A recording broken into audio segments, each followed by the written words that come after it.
জাতীয় পার্টির কেন্দ্রীয় কার্যালয়ে গণ অধিকার পরিষদের নেতাকর্মীরা বিক্ষুব্ধ মিছিল নিয়ে এসে জাতীয় পার্টির কেন্দ্রীয় কার্যালয়ে আগুন দেন।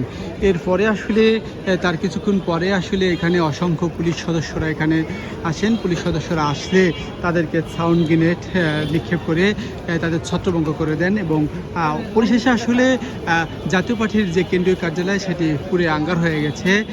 তবে এই জাতীয় পার্টির কেন্দ্রীয় কার্যালয়ে যে আগুন যে লাগানো হয়েছে সেই আগুনকে নেভানোর জন্য কোনো ফায়ার সার্ভিসের গাড়ি এইখানে জাতীয় পার্টি কেন্দ্রীয় কার্যালয়ের সামনে দেখা যায়নি। তবে বিশেষ করে পুলিশের যে জলকামান ছিল সেই জলকামান দিয়েই আসলে এই আগুনটি আসলে নেভানো হয়েছে। দর্শক, এরপরে আসলে এখানে অসংখ্য পুলিশ সদস্যরা এখনও জাতীয় পার্টির কেন্দ্রীয় কার্যালয়ের চারপাশে অবস্থান করছেন।